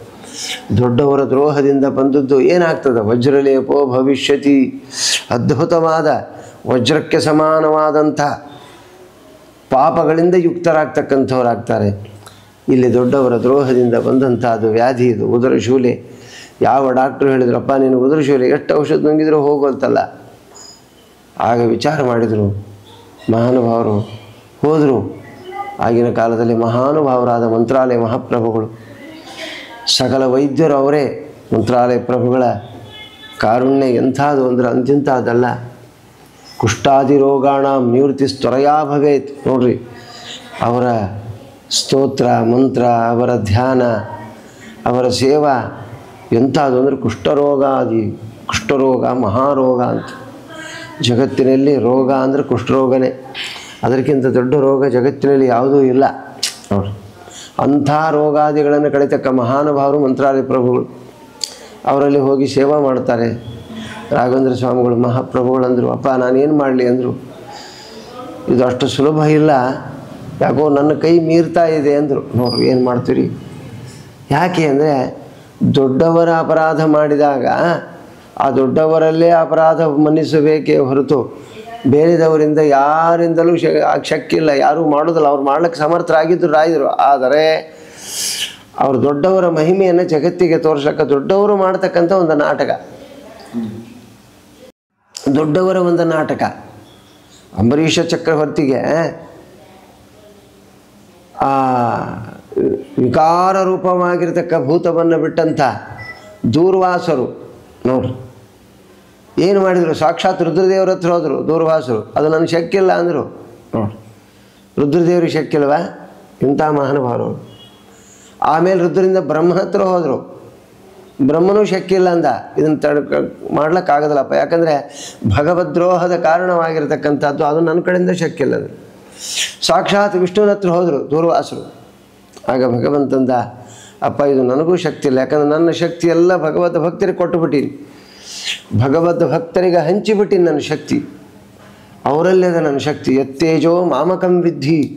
ನೋಡ್ರು, ಯಾವ ತೇಜಸ್ಸದನೋ ಎಲ್ಲವನ್ನು ಅವ್ರಿಗೆ ಕೊಟ್ಟೀನಿ, ನೀನು ಅವ್ರ ಹತ್ರ ಹೋಗು ಅಂತ ಪುನಃ ಅಂಬರೀಷ್ ಹತ್ರ ದೂರ್ವಾಸರು ಬರತಕ್ಕಂಥ ಪ್ರಸಂಗವನ್ನು ನೋಡ್ತೀವಿ ನಾವು ಭಾಗವತಾದಿಗಳಲ್ಲಿ. ಅಂದರೆ ದೊಡ್ಡವರ ದ್ರೋಹ ಮಾಡಿದರೆ ಎಲ್ಲಿ ಕಳ್ಕೊಂಡಿವ ಅಲ್ಲೇ ಹುಡುಕ್ಬೇಕು. ಕಳ್ಕೊಂಬದೊಂದು ಕಡೆ ಹುಡುಕೋದೊಂದು ಕಡೆ ಮಾಡಿದರೆ ಆ ವಸ್ತು ಎಲ್ಲಿಯೂ ಸಿಗೋದಿಲ್ಲ, ಕಳ್ಕೊಂಡಲ್ಲೇ ವಸ್ತು ಸಿಗ್ತದೆ. ಮತ್ತೆ ಪುನಃ ತಿರುಪತಿ ಅಂಕಪ್ಪನ ಹತ್ರ ಹೋಗಿದ್ದಾರೆ. ಸ್ವಾಮಿಯಾದ ಶ್ರೀಮನ್ನಾರಾಯಣ ಅವನು ಒಂದು, ಅಪ್ಪ ನಾನೇನು ಮಾಡಲಿ, ನನಗೆಲ್ಲವೂ ಕೂಡ ಎಲ್ಲಿ ಕಳ್ಕೊಂಡು ಅಲ್ಲೇ ಹೋಗು, ಎಲ್ಲಿ ಹೊಟ್ಟಿ ಸೂಲಿ ಅಂತೇಳಿ ಅಲ್ಲೇ ಹೋಗಂತ ತಿರುಪತಿ ತಿಮ್ಮಪ್ಪ. ನೋಡ್ರಿ, ವೆಂಕಟರಮಣ ಶ್ರೀನಿವಾಸ ಮಹಾನ್ ಶಕ್ತಿವಂತನಾಗಿದ್ದರೂ ಕೂಡ ಭಗವದ ಸಂಕಲ್ಪದಂತೆ ಎಲ್ಲರೂ ನಡ್ಕೋತಾರೆ. ಭಗವಂತ ತನ್ನ ಸಂಕಲ್ಪದಂತೆ ನಡ್ಕೋತಾನೆ. ಅವನ ಸಂಕಲ್ಪ ಯಾವುದು? ಭಗವದ್ಭಕ್ತರೇ ಅವನ ಸಂಕಲ್ಪ. ಮತ್ತು ಪುನಃ ಮಹಾನುಭಾವರು ಬಂದಿದ್ದಾರೆ. ಬಂದು ತಾವು ಮಾಡಿರ್ತಕ್ಕ ಅಪರಾಧವನ್ನು ಮನ್ನಿಸುವಂತ ಕೇಳಿಕೊಂಡಾಗ ಪುನಃ ಪಾಕವನ್ನು ಮಾಡಿಸಿದ್ದಾರೆ ವಿಜಯದಾಸರು. ಮಾಡಿಸಿ ಆಗ ಏನಾಯಿತು, ಅಲ್ಲಿ ಊಟ ಮಾಡಿಸಿದ್ದಾರೆ. ಎನ್ನ ಭಿನ್ನಪವ ಕೇಳು ಧನ್ವಂತ್ರಿ ದಯ ಮಾಡುವಂತ ಅಲ್ಲಿ ಭೋಜನವನ್ನು ಮಾಡಿದಾಗ ಹೇಗ್ಯಾಗ ವಿಜಯದಾಸರು ಕೊಟ್ಟ ಬಡಿಸಿದ ಭೋಜನವನ್ನು ಊಟ ಮಾಡ್ತಾ ಇದ್ದಾರೆ ಶ್ರೀನಿವಾಸಾಚಾರ್ಯರು. ಒಂದೊಂದು ತುತ್ತಿಗೆ ಅದೇ ಔಷಧಪ್ರಾಯವಾಗಿ ಅದು ರೋಗ ನಿವೃತ್ತಿ ಆಯಿತು. ರೋಗ ನಿವೃತ್ತಿ ಆದ ಮೇಲೆ ಆಗ ಅವರಂದರು, ಎಂಥ ಜ್ಞಾನವಿದೆ, ನಾ ತಿಳ್ಕೊಂಡಿದ್ದೇನು ಅಂತ. ಅವತ್ತೇ ಅವರು ಮಹಾನುಭಾವರು ಅವರು ಶಿಷ್ಯರಾಗಿ ಮುಂದೆ ವಿಜಯದಾಸರು ಅಂತ ಮಹಾನುಭಾವರಲ್ಲಿ ಜಗನ್ನಾಥ ದಾಸರು ಅಂತ ಅಂಕಿತವನ್ನು ಪಡೆದಿದ್ದಾರೆ. ವಿಜಯದಾಸರಲ್ಲಿ ಅಂಕಿತವನ್ನು ಪಡೆದಂಥ ಮಹಾನುಭಾವರು ಜಗನ್ನಾಥ ದಾಸರು. ಆ ಜಗನ್ನಾಥ ದಾಸರು ಅಂಕಿತ ಪಡೆದ ಮೇಲೆ ಆ ವಿಜಯದಾಸರು ಆ ಜಗನ್ನಾಥ ದಾಸರು ನೋಡಿದರು, ಅಪ್ಪ ಎಷ್ಟು ಅಲ್ಪಾವಿಷ್ಯದಲ್ಲ, ಇವರಿಗೆ ಅಲ್ಪಾವಿಷ್ಯ ಅದ, ಈ ಅಲ್ಪಾವಿಷ್ಯವನ್ನು ಪುನಃ ಪೂರ್ಣಾವಿಷ್ಯವನ್ನು ಕೊಡಬೇಕು. ಯಾಕಂದರೆ ಇವರ ಜ್ಞಾನ ಅಗಾಧವಾದ ಜ್ಞಾನ. ಶ್ರೀಮನ್ಯಾಯ ಸುಧಾದಿ ಗ್ರಂಥಗಳನ್ನು 600 ಪತ್ರ, ಕುಂಭಕೋಣ ಪತ್ರದಲ್ಲಿ 600 ಪತ್ರ ಅದ, 4 ಅಧ್ಯಾಯ. ಕುಂಭಕೋಣ ಪತ್ರದಿಂದ 600 ಪತ್ರ ಶ್ರೀಮನ್ಯಾಯ ಸುಧಾ. ನೋಡ್ರಿ, ಎಲ್ಲವನ್ನ ಜಗತ್ತಿನಲ್ಲಿ ಏನು ಮತಗೊಳವನು, ನಮ್ಮ ಬುದ್ಧಿಯಲ್ಲಿ ಏನು ವಿಕಾರ ಆಗ್ತಾ ಇದೆಯೋ ಆ ವಿಕಾರಕ್ಕೆಲ್ಲವನ್ನ ಪರಿಹಾರ ಕೊಟ್ಟಂಥವರು ಶ್ರೀಮದಾಚಾರ್ಯರು ಮೀಮಾಂಸಾ ಶಾಸ್ತ್ರದಿಂದ. ಆ ಪರಿಹಾರವನ್ನು ಮಾಡಿದವರೇ ಟೀಕಾಕೃತಪಾದರು ಮಹಾನುಭಾವರು. ಅಂಥವರು ಕೊಟ್ಟಿದ್ದಾರೆ ಶ್ರೀಮನ್ಯಾಯ ಸುಧಾದಲ್ಲಿ. ಅಂಥ ಪರಿಷ್ಕಾರವನ್ನು ಮಾಡಿ ಜಗತ್ತಿಗೆ ತೋರಿಸಿಕೊಟ್ಟ ಧೀಮಾನ್ ದಾರ್ಶನಿಕರು ಶ್ರೀಮದ್ ಜಯತೀರ್ಥರು ಟೀಕಾಕೃತಪಾದರು. ಇಂಥ ಮಹಾನುಭಾವರು. ಅದಕ್ಕೋಸ್ಕರ ನೋಡ್ರಿ, ಎಂಥ ವಿಲಕ್ಷಣವಾದಂಥ ಆ ಸಂಗ್ರಹ, ಆ ಮೇಧ, ಬುದ್ಧಿ ಇವೆಲ್ಲವನ್ನು ನೋಡಿದರು. ಓಹೋ, ಉದ್ಧಾರ ಮಾಡಬೇಕಲ್ಲಪ್ಪ, ಈ ಜೀವನನ್ನು ಹೆಂಗಾದರೂ ಮಾಡಿ ಉದ್ಧಾರ ಮಾಡಬೇಕು, ನಾವು ಉದ್ಧಾರ ಮಾಡಲೇಬೇಕಾತು. ಅಲ್ಪಾವಿಷ್ಯ, ಆವಿಷ್ಯ ಸ್ವಲ್ಪ ಇದೆ. ಇಂಥ ಗ್ರಂಥಗಳನ್ನು ಓದಿದ್ದಾರೆ. ಶ್ರೀಮನ್ಯಾಯಸುಧಾ ಗ್ರಂಥವನ್ನು ಅಳವಡಿಸಿಕೊಂಡಿರ್ತಕ್ಕ ಮಹಾನುಭಾವರು. ಇವರಿಂದ ದೊಡ್ಡ ಕೆಲಸ ಆಗಬೇಕು ಅಂತ ಅಪರೋಕ್ಷ ಜ್ಞಾನಿಗಳಾದ ಭೃಗುಋಷಿಗಳಿಗೆ ಅಂಶ ಸಂಭೂತರಾದಂಥ ಮಹಾನುಭಾವರು ವಿಜಯದಾಸರಿಗೆ ಗೊತ್ತಾತು. ಆಗ ಆನಂದಪಟ್ಟಿದ್ದಾರೆ. ಪಟ್ಟು ಗೋಪಾಲದಾಸರನ್ನು ಕರೆಸಿದರು. ಅವರ ಶಿಷ್ಯರೇ, ಅವ್ರದ್ದು ದೊಡ್ಡ ಇತಿಹಾಸ ಗೋಪಾಲದಾಸರು. ಆ ಗೋಪಾಲದಾಸರು ಕರೆಸಿ ಹೇಳಿದ್ರಪ್ಪ, ನಿನ್ನ ಅವತಾರ ಕಾರ್ಯ ಆದಷ್ಟು ಬೇಗ ಮುಗಿಬೇಕಾಗಿದೆ. ಯಾಕಂದರೆ ಗೋಪಾಲದಾಸರು ಗಣಪತಿ ಅಂಶ ಸಂಭೂತರು. ಅವರು ಬಂದದ್ದು ಯಾವುದೋ ಒಂದು ಶಾಪ ನಿಮಿತ್ತವಾಗಿ. ದೊಡ್ಡವರಿಗೆ ಶಾಪ ಆದರೆ ನಮಗೆಲ್ಲ ವರ. ಆ ನಿಮಿತ್ತವಾಗಿ ಬಂದಿದ್ದಾರೆ. ಸಾಕು, ಇನ್ನು ನಿನ್ನ ವಿಲಕ್ಷಣವಾದ ಗ್ರಂಥ ರಚನೆಕಾರರು ನೋಡ್ರಿ ವಿಜಯದಾಸರು ಇಲ್ಲಿ ಹೆಂಗೆ ಸಂಬಂಧ ಜೋಡಿಸಿದ್ದಾರೆ. ಸಂಬಂಧವಿದೆ ಅಂತಕ್ಕಂಥ ವಿಚಾರವನ್ನು ತಿಳಿಬೇಕು ನಾವು. ಇಲ್ಲಿ ಸಂಬಂಧ ಏನು? ಸಾಕ್ಷಾತ್ ಗಣಪತಿ ಅಂಶ ಸಂಭೂತರಾದವರು ಗೋಪಾಲದಾಸರು. ಆ ಗಣಪತಿ ಬರೆದದ್ದೇನು? ಮಹಾಭಾರತ. ವೇದವ್ಯಾಸ ದೇವರು ಹೇಳಬೇಕು, ಗಣಪತಿ ಬರೀಬೇಕು. ನೋಡಿ ಸಂಬಂಧ. ಅವರ ಆ ವಿಷಯ ಮಹಾನುಭಾವರಾದ ಶ್ರೀನಿವಾಸಾಚಾರ್ಯರಿಗೆ ಕೊಟ್ಟರೆ, ಅಂದರೆ ಜಗನ್ನಾಥದಾಸರಿಗೆ ಕೊಟ್ಟರೆ, ಇಲ್ಲಿ 2 ಸಂಬಂಧ. ಅದು ಏನಾಯ್ತು? ಇವರ ಜ್ಞಾನ, ಅವರ ಗ್ರಂಥಲೇಖನ. ಆ ಗ್ರಂಥಲೇಖನ ಮಾಡಬೇಕಾದ್ರೆ ಗ್ರಂಥ ರಚನೆ ಮಾಡತಕ್ಕವನಿಗೆ ತಿಳಿದಿದ್ದರೆ ಮಾತ್ರ ಗ್ರಂಥ ರಚನೆ ಮಾಡ್ಲಿಕ್ಕಾಗ್ತದೆ. ಅದನ್ನು ಆ ವಿಷಯ ತಿಳಿದಿದ್ದರೆ ಆ ಗ್ರಂಥ ರಚನೆ ಆಗ್ತದೆ, ಇಲ್ಲಕ್ಕೆ ಆಗೋದಿಲ್ಲ. ಸುಮ್ಮನೆ ಹಿಂಗೆ ಜೆರಾಕ್ಸ್ ಮಾಡಿದಂಗೆ ಮಾಡಿದರೆ, ಆ ಹಾಳೆ ಪೇಪರು ಟೈಪ್ ಮಾಡಿದಂಗೆ ಮಾಡಿದರೆ ಅಲ್ಲ. ಆ ವೇದವ್ಯಾಸ ದೇವರು ಹೇಳ್ತಕ್ಕಂಥ ಆ ಶೈಲಿ, ಆ ಗಣಪತಿ ತಿಳ್ಕೊಂಡು ಗಣಪತಿ ತಿಳಿದದ್ದನ್ನು ಬರಿತಕ್ಕಂಥದ್ದು, ತಾನೂ ತಿಳಿದು ಬರಿತಕ್ಕಂಥದ್ದು. ಇವೆರಡೂ ಸಮ್ಮೇಳನ ಇರೋಣದ್ರಿಂದ ಅವರಿಗೆ ಆದೇಶ ಕೊಟ್ಟರು ವಿಜಯದಾಸರು. ಯಾರಿಗೆ? ಗೋಪಾಲದಾಸರಿಗಪ್ಪ, ನಿನ್ನ 40 ವರ್ಷ ಆಯುಷ್ಯ ಕೊಡು. ಈ 40 ವರ್ಷ ಆಯುಷ್ಯದಲ್ಲಿ ಇವರು ಸಮಗ್ರವಾದ ಮಧ್ವ ಸಿದ್ಧಾಂತದ, ವೈಷ್ಣವ ಸಿದ್ಧಾಂತದ ಸಮಸ್ತ ಯಾವ ಸಾರಸ್ವತ ಲೋಕ ಅಂತ ಏನದಲ್ಲ, ಆ ವೇದಾಂತ ಸಿಂಹಾಸನ, ವೇದಾಂತ ಗ್ರಂಥಗಳ ಸಮಸ್ತವಾದ ಸಮಗ್ರವಾದ ತತ್ವಶಾಸ್ತ್ರವನ್ನು ನಿರ್ದೇಶ ಮಾಡ್ತಾರೆ. ಜಗತ್ತಿಗೆ ಇವರಿಂದ ಅಮೋಘವಾದ ಕಾರ್ಯಗಳಾಗಬೇಕಾಗಿದೆ, ಇವರಿಂದಲೇ ಆಗಬೇಕು. ನಿನ್ನ ತಪಶಕ್ತಿ, ಅವರ ಬುದ್ಧಿಶಕ್ತಿ, ನನ್ನ ಅನುಗ್ರಹ, 3 ಕೂಡಿತು ತ್ರಿವೇಣಿ ಸಂಗಮ. ಎಲ್ಲೇ? ಜಗನ್ನಾಥದಾಸರಲ್ಲಿ ತ್ರಿವೇಣಿ ಸಂಗಮ ನೋಡ್ರಿ. ವ್ಯಕ್ತವಾದದ್ದು ಯಾವುದು? ಯಮುನಾ ನದಿ, ಗಂಗಾ ನದಿ. ಯಮುನಾ ನದಿ ಒಳಗಡೆ ಹೋದ್ರೆ ಬರ್ತದೆ, ಪ್ರಯಾಗದಲ್ಲಿ ಬರ್ತದೆ. ಅಲಹಾಬಾದಿಗೆ ಹೋಗ್ಬೇಕು, ನಾವು ಒಳಗಡೆ ಹೋಗ್ಬೇಕು, ಭಾಳ ಒಳಗೆ ಹೋಗ್ಬೇಕು. ಒಂದು 10 ಕಿಲೋಮೀಟ್ರು ಆ ಬೋಟಿನಲ್ಲಿ ಹೋದ ಮೇಲೆ ಅಲ್ಲಿ ಗಂಗಾ ಕಾಣಿಸ್ತದೆ, ಬೆಳ್ಳ ಕಾಣಿಸ್ತದೆ. ಇದು ನೀಲವರ್ಣ. ಅಲ್ಲಿ ಸರಸ್ವತಿ ಗುಪ್ತಗಾಮಿನಿ ನೋಡ್ರಿ. ಇಲ್ಲಿ ಗುಪ್ತಗಾಮಿನಿ ಯಾರು? ಸರಸ್ವತಿ ಮಹಾನುಭಾವರು ಗೋಪಾಲದಾಸರು. ಗಂಗಾ ಪ್ರವಾಹ ಯಾವುದು? ಮಹಾನುಭಾವರಾದ ವಿಜಯದಾಸರು. ಕಣ್ಣಿಗೆ ಕಾಣುವುದು ಯಾವುದು? ಯಮುನಾ ನದಿ. ಅವರೇ ಮಹಾನುಭಾವರು ಜಗನ್ನಾಥದಾಸರು. ಇಂಥ ಮಹಾನುಭಾವರು 3 ತ್ರಿವೇಣಿ ಸಂಗಮಗಳ ನದಿಯೇ ಅಲಹಾಬಾದ್ ಪ್ರಯಾಗ, ವಿಷ್ಣು ಪ್ರಯಾಗ ಅಂತ ಅನೇಕ ಪ್ರಯಾಗಗಳು, ದೇವಪ್ರ, ನಂದ ಪ್ರಯಾಗ, ರುದ್ರ ಪ್ರಯಾಗಗಳು. ಆದರೆ ಅದರ ಮಹತ್ವ ಅಲ್ಲ, ಇಲ್ಲೇ ಬಂದಿರತಕ್ಕಂಥದ್ದು ಪ್ರಯಾಗ. ಪ್ರಯಾಗ ಅಂದ್ರೆ ಕೂಡೋದು ಅಂತ ಅರ್ಥ. ಪ್ರಕರ್ಷೇಣ ಯಾತೀತಿ ಗಚ್ಚತೀತಿ ಪ್ರಯಾಗ ಅಷ್ಟೇ. ಅತ್ಯಂತವಾಗಿ ಪ್ರವೇಶ ಮಾಡ್ತಕ್ಕಂಥದ್ದಕ್ಕೆ ಪ್ರಯಾಗ ಅಂತ ಕರೆದ. ಇಂಥ ಪ್ರಯಾಗ ಯಾವುದೋ ನಮ್ಮ ಜಗನ್ನಾಥದಾಸರಲ್ಲೇ ಅದ. ಜಗನ್ನಾಥದಾಸರಲ್ಲೇ ಗಂಗಾ ಪ್ರವಾಹ ಅದ, ಈ ಕಡೆ ಸರಸ್ವತಿಯ ಪ್ರವಾಹವೂ ಅದ. ತಾವು ಸ್ವತಃ ಯಮುನಾ ನದಿಯಾಗಿ ಜಗತ್ತಿಗೆ ಕಾಣಿಸಿ ಹರಿಕಥಾಮೃತ ಸಾರವನ್ನು ರಚನೆ ಮಾಡಿದ್ದಾರೆ. ಯಾರು? ಜಗನ್ನಾಥದಾಸರು. 32 ಸಂಧಿಗಳು. ಏನ್ರಿ ಹರಿಕಥಾಮೃತ ಸಾರ ರಚನೆ ಮಾಡಿದರು? ಇದೆಲ್ಲ ಯಾರು ಶಕ್ತಿ ಅಂದರೆ 3 ಶಕ್ತಿ. ನೀವು ಪ್ರಯಾಗಕ್ಕೆ ಹೆಂಗೆ ಸ್ನಾನಕ್ಕೆ ಹೋಗ್ತಿರೋ 3 ನದಿಗಳವಂತ, ಹಂಗೆ ಆ ಯಮುನಾ ನದಿಯಲ್ಲಿ ನಾವು ಧುಮುಕಿದಾಗ ನಮಗೆ ಕಾಣುವುದು ಸರಸ್ವತಿ ನದಿ ಮತ್ತು ಗಂಗಾ ನದಿ. ನಾವು ಸ್ನಾನ ಮಾಡುವುದು ಯಮುನಾ ನದಿಯಲ್ಲೇ. ಅದರಂತೆ ಜಗನ್ನಾಥದಾಸರ ಹರಿಕಥಾಮೃತ ಸಾರ ಅಂತಕ್ಕಂಥ ದಿವ್ಯವಾಗಿರ್ತಕ್ಕಂಥ ಶ್ರೇಷ್ಠವಾದಂಥ ನದಿಯಲ್ಲಿ ಮುಳುಗಿದಾಗ ನಮಗೆ 2 ಪ್ರವಾಹಗಳ ಸಮ್ಮೇಳನ ಆಗ್ತದೆ ನಮ್ಮ ದೇಹದಲ್ಲಿ. ಯಮುನಾ ನದಿ ಇಲ್ಲಿ ಸ್ನಾನ ಮಾಡಿದರೆ ಎಲ್ಲಿ ಬರ್ತದೆ? ಇತ್ತ ಕಡೆ ಗಂಗಾ ಪ್ರವಾಹ, ಇತ್ತ ಕಡೆ ಸರಸ್ವತಿಯ ಪ್ರವಾಹ. 2 ಪ್ರವಾಹಗಳು ನಮ್ಮ ಹರಿಕಥಾಮೃತ ಸಾರದಲ್ಲಿ ಇದೆ. ಅಂತ ಹರಿಕಥಾಮೃತ ಸಾರ ರಚನೆ ಮಾಡಿದ್ದಾರೆ. ಏನ್ರಿ ಹರಿಕಥಾಮೃತ ಸಾರ ಅಂದರೆ? ಹರಿಕಥೆನೇ ಇಲ್ಲ ಅದರೊಳಗೆ ನೋಡ್ರಿ. ಎಂಥ ಶಬ್ದ ಸಮನ್ವಯ, ಭಾಮಿನಿ ಷಟ್ಪದಿಯಲ್ಲಿ ರಚಿತವಾಗಿರತಕ್ಕಂಥದ್ದು. ಎಷ್ಟು ಶಬ್ದ ಸಮನ್ವಯ, ಎಷ್ಟು ಉಪಮೇಯ, ಅಭಾವ ನೋಡಬೇಕು ಹರಿಕಥಾಮೃತ ಸಾರ. ಒಂದೊಂದು ಸಂಧಿಯಲ್ಲಿ ಒಂದು ವಿಲಕ್ಷಣವಾಗಿರ್ತಕ್ಕಂಥ ಆವಿಷ್ಕಾರಗಳನ್ನು ಮಾಡಿದ್ದಾರೆ. ಭಗವಂತನ ತತ್ವ ತಿಳಿಸುವಲ್ಲಿ, ಜೀವರ ತತ್ವ ತಿಳಿಸುವಲ್ಲಿ, ಪ್ರಕೃತಿಯ ತತ್ವ ತಿಳಿಸುವಲ್ಲಿ ನಮ್ಮ ಜಗನ್ನಾಥದಾಸರು ಅವರಿಬ್ಬರ ಅನುಗ್ರಹದಿಂದ ಆ ಗ್ರಂಥ ರಚನೆ ನೋಡಿದಾಗ ಅಣುಸುಧಾ ಅಂತ ಕರೆದ್ರು. ಅದಕ್ಕೆ ಅದೇ ಅಣುಸುಧಾ. ಅದಕ್ಕೆ ಸುಧಾ ಓದಿ ಪದ ಹಾಡು ಅಂದರೆ ನಮ್ಮಲ್ಲಿ ಸುಧಾ ಓದಿದ ಮೇಲೆ ಪದ ಹಾಡಬೇಕು. ಇದನ್ನು ಜಗನ್ನಾಥದಾಸರಿಗೆ ತೋರಿಸಿಕೊಟ್ಟರು ವಿಜಯದಾಸರು. ಅಪ್ಪ, ನೀವು ಸುಧಾ ಓದಿದ್ದೀರಿ, ಪದ ಹಾಡಿಲ್ಲ ನೋಡ್ರಿ ಅಂದರು. ಅವರು ತಮ್ಮ ಅಮೂಲ್ಯವಾಗಿರ್ತ ಗ್ರಂಥವನ್ನು ಬಿಟ್ಟೇ ಬಿಟ್ಟರು. ಆ ಕನ್ನಡ ಪದಪದ್ಯಗಳಲ್ಲೇ ಲೀನರಾಗಿ ಆ ಪದಪದ್ಯಗಳಲ್ಲೇ ಇರತಕ್ಕಂಥ ತತ್ವದ ವಿಮರ್ಶೆಯನ್ನು ಮಾಡ್ತಾ ತಮ್ಮ ಪಾಂಡಿತ್ಯವನ್ನು ಜಗತ್ತಿಗೆ ಪ್ರವಾಹ ರೂಪದಲ್ಲಿ ತೋರಿಸಿಕೊಟ್ಟಂಥ ನಮ್ಮ ಜಗನ್ನಾಥದಾಸರು ಅದಕ್ಕೆ ಹರಿಕಥಾಮೃತ ಸಾರ ಬರೆದರು. ಏನಿದೆ ಹರಿಕಥಾಮೃತ? ಹರಿಯ ಕಥೆಯೇ ಇಲ್ಲ ಅದರೊಳಗೆ ನೋಡಿರಿ. 32 ಸಂಧಿಯಲ್ಲಿ ಎಲ್ಲೂ ಹರಿಕಥೆಯೇ ಇಲ್ಲ. ಏನು ರೀ ಇದು ವಿಚಿತ್ರ? ಅದಕ್ಕೆ ನೋಡಿರಿ, ದೊಡ್ಡವರ ಭಾಷಾ, ದೊಡ್ಡವರ ವಾಂಗ್ಮಯ, ದೊಡ್ಡವರ ಚರಿತ್ರೆ, ದೊಡ್ಡವರು ರಚನೆ ಮಾಡಿರ್ತಕ್ಕ ಗ್ರಂಥಗಳನ್ನು ತಿಳಿಬೇಕಾದ್ರೆ ಅಷ್ಟು ಸುಲಭವಾಗಿ ಅಲ್ಲ. ನಾವು ಓದಿದಾಕ್ಷಣ ತಿಳಿತದೆ ಅಂದರೆ ಇದಕ್ಕೆ ಅರ್ಥ ಕೊಡ್ರಿ, ನಮ್ಮ ಇದಕ್ಕೆ ಪ್ರಶ್ನೆಗೆ ಉತ್ತರ ಕೊಡ್ರಿ. ಹರಿಕಥಾ ಅಂದರೆ ಹರಿಯ ಕಥೆಯೇ ಇಲ್ಲ ನೋಡಿ, ಮುಗಿದೋತು. ಅದಕ್ಕೆ ಹೇಳಿದರು, ಅಪ್ಪ ದೊಡ್ಡವರು ರಚಿತವಾಗಿರ್ತಕ್ಕ ಗ್ರಂಥ ಅಂತಿಂಥದ್ದಲ್ಲ.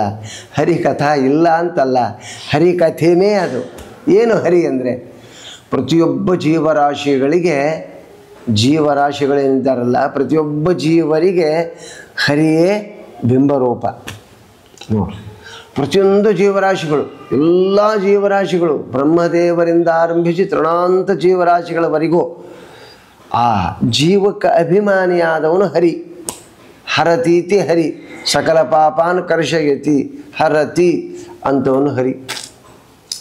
ಆ ಜೀವರಾಶಿಗಳ ಕ್ರಿಯೆ ಏನೇನು ಜಗತ್ತಿನಲ್ಲಿ ನಡೀತದೆ ಅದನ್ನೆಲ್ಲ ನರನಾಡಿಗಳು, ವರ್ಣಾಭಿಮಾನಿಗಳು, ನರದಲ್ಲಿ ಇರತಕ್ಕವರು, ಅಸ್ಥಿ ಮಜ್ಜ ಮಾಂಸ, ಇದು ದೇಹದ ರಚನೆ. ಆ ದೇಹದ ರಚನೆಯಲ್ಲಿ ಭಗವಂತನ ಪಾತ್ರ ಎಂಥದ್ದು, ಭಗವಂತ ಯಾರ್ಯಾರಿಂದ ಸ್ವೀಕಾರ ಮಾಡಿಕೊಂಡು ಬ್ರಹ್ಮಾದಿ ಸಕಲ ದೇವತೆಗಳನ್ನು ಸ್ವೀಕಾರ ಮಾಡಿ ಆ ಕಾರ್ಯವನ್ನು ಮಾಡ್ತಾನೆ ಇಲ್ಲಿ ದೇಹದಲ್ಲಿ. ಅಂತ ಹರಿ ಇಡೀ ದೇಹದ ಕಾರ್ಯವನ್ನು ಮಾಡಿಸ್ತಾನೆ.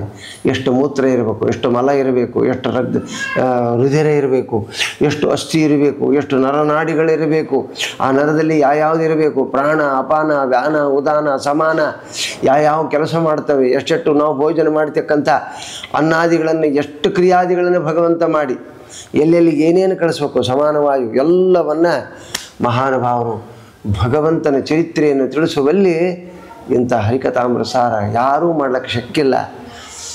ಅಂಥ ಹರಿಕಥಾಮೃತಸಾರವನ್ನು ರಚನೆ ಮಾಡಿ ಇಡೀ ಸಕಲ ಶಾಸ್ತ್ರಾರ್ಥವನ್ನು ಮಹಾಭಾರತ, ಭಾಗವತ, ರಾಮಾಯಣ, ಪಂಚರಾತ್ರಾಗಮ, ಬ್ರಹ್ಮತರ್ಕ, ವೇದ, ಉಪನಿಷತ್ತು ಇವೆಲ್ಲದರ ಸಂಗ್ರಹ ರೂಪವಾಗಿ ಆ ಮಹಾನುಭಾವರು ಜಗನ್ನಾಥದಾಸರು ಈ ಹರಿಕಥಾಮೃತಸಾರವನ್ನು ರಚನೆ ಮಾಡಿದ್ದಾರೆ.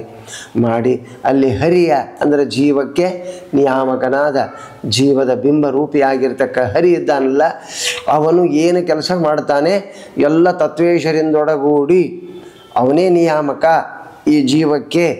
ಆ ಜೀವಕ್ಕೆ ನಿಯಾಮಕನಾಗಿ ಜೀವನ ದ್ವಾರ ಯಾವ್ಯಾವ ದೇವತೆಗಳ ಕೆಲಸ ಮಾಡಿಸ್ತಾನೆ, ಮಗಳಿಸ್ತಾನೆ, ನಗಿಸ್ತಾನೆ, ಅಡ್ಡಾಡಿಸ್ತಾನೆ, ಸಂಚಲನ, ಅಪಚಯ, ಕ್ರಕಲ, ದೇವದತ್ತ, ನಾಗ ಇವೆಲ್ಲ ದೇಹದಲ್ಲಿರ್ತಕ್ಕಂಥ ಅನೇಕ ವಿಕಾರ ರೂಪವಾಗಿರ್ತಕ್ಕಂಥ ಕ್ರಿಯೆಗಳು.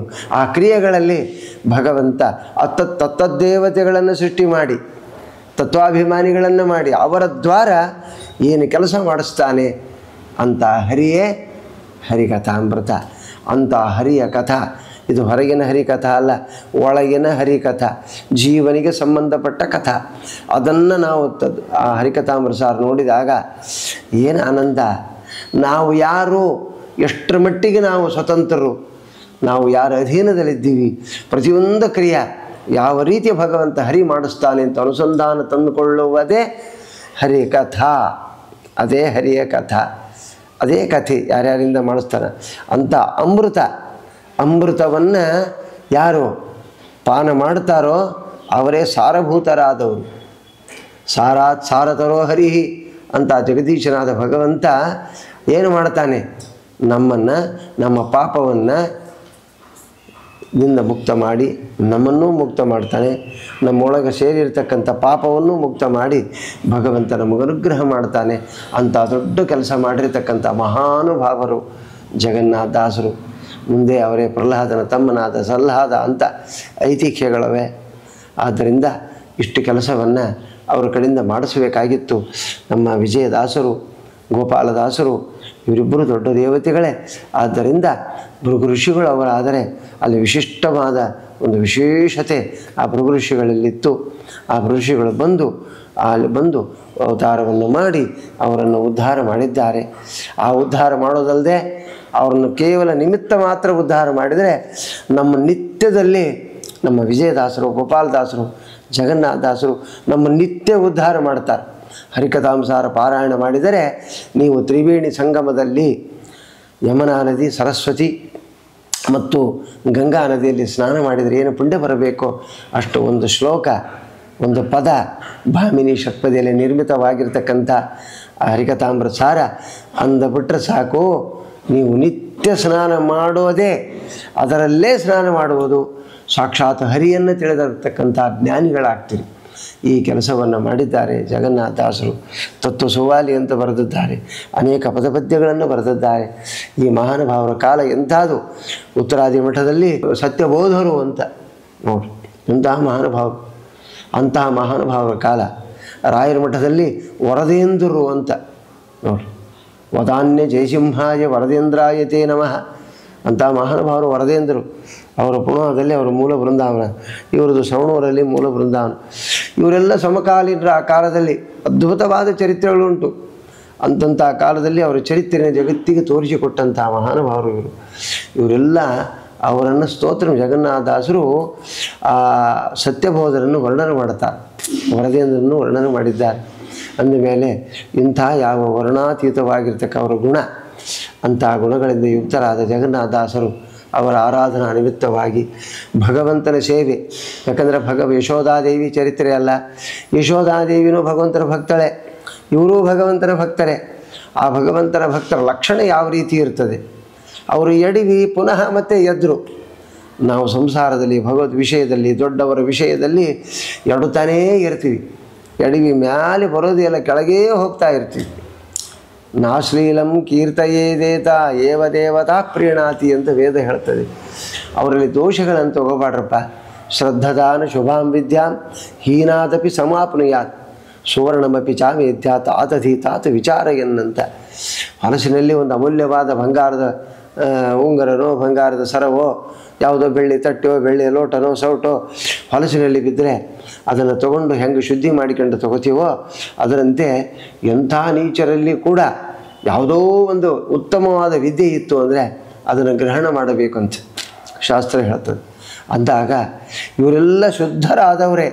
ಶುದ್ಧವರಾದಲ್ಲಿ ಶುದ್ಧ ವಿದ್ಯೆ, ಆ ಶುದ್ಧ ವಿದ್ಯೆಯನ್ನು ನಾವು ಸ್ವೀಕಾರ ಮಾಡುವಲ್ಲಿ ಅನುಮಾನವೇ ಬೇಕಾಗಿಲ್ಲ. ನೀಚರಲ್ಲಿ ವಿದ್ಯೆ ಇದ್ದರೆ ತಗೊಳ್ಬೇಕು ಅಂತ ಹೇಳಿದೆ ಶಾಸ್ತ್ರ. ಅಂದಾಗ ಶುದ್ಧರಿದ್ದರಲ್ಲಿ ಶುದ್ಧ ವಿದ್ಯೆ ತಗೊಳ್ಳೋಕ್ಕೆ ನಮಗೆ ಯಾವ ತಾಪತ್ರೇ ಇಲ್ಲ. ಅಂತಹ ಯಾವ ಜಗನ್ನಾಥದಾಸರ ಚರಿತ್ರೆ ಕೇವಲ ನಿಮಿತ್ತ ಮಾತ್ರ, ದೊಡ್ಡ ಯೋಗ್ಯತೆಯೇ ಅವ್ರದ್ದು. ಏನೋ ಒಂದು ಸಣ್ಣ ಪ್ರಾರಬ್ಧ ಕರ್ಮದ ಶೇಷ ಅವರಲ್ಲಿ ಸ್ವಲ್ಪ ಸೇರಿರ್ತದೆ. ಇಂಥ ದೊಡ್ಡವರಿಂದ ಅನುಗ್ರಹಿತರಾಗಿ ಅವರು ಅನುಗ್ರಹಿತರಾಗೋದಲ್ಲದೆ ತಮ್ಮ ಚರಿತ್ರೆಯನ್ನು ಜಗತ್ತಿಗೆ ನಮಗೂ ತೋರಿಸಿ ನಮ್ಮನ್ನೂ ಅನುಗ್ರಹ ಮಾಡಲಿಕ್ಕೆ ಬಂದಿರತಕ್ಕಂಥ ಮಹಾನುಭಾವರು ಜಗನ್ನಾಥದಾಸರು.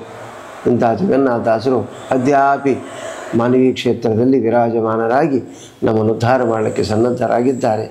ಅಂಥವರ ಅನುಗ್ರಹ ನಾವೆಲ್ಲ ಸಂಪಾದನೆ ಮಾಡಿಕೊಂಡು ಅವರ ಅನುಗ್ರಹಕ್ಕೆ ಪಾತ್ರರಾಗೋಣ. ಅನೇಕ ವಿಷಯಗಳು ಮುಂದಿನ ಜ್ಞಾನ ಮಂದಿರದ ಯೂಟ್ಯೂಬ್ನಲ್ಲಿ ಪ್ರಸಾರವಾಗ್ತದೆ. ಮಧ್ವಾಂತರಕ ಶ್ರೀಕೃಷ್ಣ ಅರ್ಪಣಮಸ್ತು.